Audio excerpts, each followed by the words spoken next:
Hello बच्चों, प्रश्न देख रहे हैं। 0.02 किलोग्राम भार का पिंड एक स्प्रिंग से लटकाए जाने पर उसकी लंबाई 4.9 सेंटीमीटर तक बढ़ा देता है। यदि हुक स्प्रिंग के नियम का पालन करती है तो ज्ञात कीजिए। 0.5 त्रिज्या के पिंड किलोग्राम का पिंड माफ करें लटकाने पर स्प्रिंग कंपन दोलन काल एवं स्प्रिंग की संचयी ऊर्जा में परिवर्तन, जबकि विस्तार 4.9 सेंटीमीटर से बदलकर 9.8 सेंटीमीटर कर दिया जाता।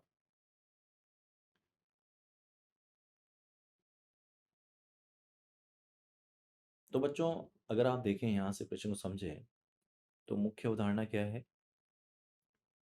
मुख्य अवधारणा है हमारी प्रश्न की, मुख्य अवधारणा है स्प्रिंग पिंड निकाय, स्प्रिंग पिंड निकाय एवं एवं कंपन का दोलन काल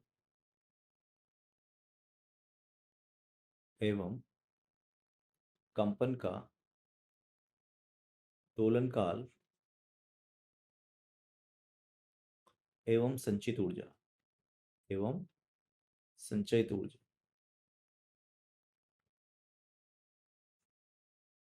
बच्चों, अगर अपन देखें यहाँ से तो मान लो ये आपके पास एक 0.2 किलोग्राम का भार है जो स्प्रिंग से लटका हुआ है, जिसके कारण स्प्रिंग के अंदर जो विस्थापन है वो है 4.9 सेंटीमीटर। जैसा प्रश्न दे रहा है हम उसके बारे में बात कर रहे हैं, ठीक है। मान लेते हैं एक्स नॉट है, तो यहाँ से हम लिख सकते हैं कि एक्स नॉट बराबर एम जी साम्यावस्था पर, साम्यावस्था, ठीक है।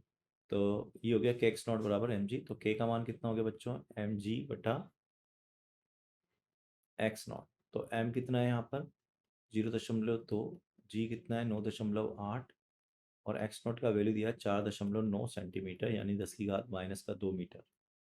ये दो बार चला गया तो हमारा के का मान जो आ गया यहाँ से वो आ गया 40 न्यूटन प्रति मीटर। ये हमारे पास के का मान आ गया, ठीक है। अब हम क्या कर रहे हैं, अब इस स्प्रिंग में 0.4 किलोग्राम का भार लटका रहे हैं। अब 0.4 किलोग्राम का भार लटकाएंगे बच्चों, तो इसमें जो एक्स होगा अतः स्प्रिंग के अंदर, स्प्रिंग स्प्रिंग में विस्थापन, स्प्रिंग में विस्थापन, तो स्प्रिंग में विस्थापन क्या हो जाएगा, के एक्स बराबर एम जी, और के जो था वो एम जी बटा, ये एम डैश ले लेते हैं, एम था एम जी बटा एक्स नॉट था, के का मान X dead is equal to M dash G. अब बच्चों एम डैश जो है वो 2m के बराबर है, तो अट एक्स डैश जो जाएगा वो 2x0 यानी कि 9.8 सेंटीमीटर हो जाएगा, ठीक है। अब प्रश्न क्या पूछ रहा है ये देखते हैं। प्रश्न पूछ रहा है सबसे पहले कि आप कंपन दोलन काल ज्ञात कीजिए। 0.4 किलोग्राम त्रिज्या, 4 किलोग्राम का पिंड लटकाने पे स्प्रिंग का, तो इसका हमें आवर्तकाल निकालना है बच्चों। इसका तो के का मान तो हमें पता है 40 है, तो आवर्तकाल क्या होगा, टी इक्वल टू 2 पाई बटा एम बटा के। तो ये हो गया 2 पाई, एम कितना है इसका 0.440, तो ये हो गया बच्चों 2 पाई बटा 10 यानी कि 0.628 सेकेंड। ये तो एक का उत्तर हो गया हमारा फर्स्ट। दूसरा क्या पूछ रहा है हमसे, स्प्रिंग की संचय ऊर्जा में परिवर्तन जबकि उसको, ठीक है। अब इस स्थिति, पहली स्थिति क्या है आपके पास यहाँ पर ये, तो बच्चों अगर यहीं पर अगर यू नीचे लिख लें तो यहाँ पर लिख लेते हैं संचित ऊर्जा।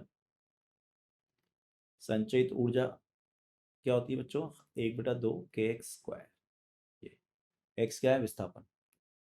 तो अगर यू इनिशियल निकालें यहाँ से हम यू इनिशियल, तो ये हो गया 1/के 40 है गुणा एक्स कितना है 4.9 सेंटीमीटर 10⁻² का वर्ग, और यू फाइनल कितना है बच्चों 1/2 40 सेंट न्यूटन प्रति मीटर इंटू 9.8 इंटू 10⁻4 का वर्ग।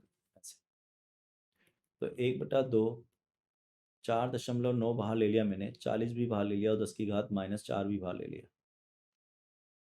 ठीक है, तो ये हो जाएगा फाइनल माइनस यू इनिशियल परिवर्तन। फाइनल कितना हो गया, यहाँ बचेगा केवल आपका 2, 2 का वर्ग 4, 4 माइनस 1, तो ये हो गया आपके पास 20, 4.9 गुणा 60, 30 गुणा 2 गुणा 10 की घात 4 ऋणात्मक। तो ये 60 हो गया बच्चों, 6 नाम 54 का 4, हासिल लगे 5, 4 छंग 24 और 5 29, 3 और 2 6 हो गए, ये 0 से ये हट जाएगा, 6 9 54 हो गया, 4 5 हासिल के, 4 छंग 24 और 5 29, तो ये हो गया 294 गुणा 10 की घात ऋणात्मक में 4 जूल। अच्छा, ये हो गया 0.294, 29.4 भी लिख सकता हूँ मैं, 29.4 मिली जूल, मिली जूल। तो बच्चों ये अंतिम उत्तर है, मैं आशा करता हूँ आपको समझ में आया हो। धन्यवाद।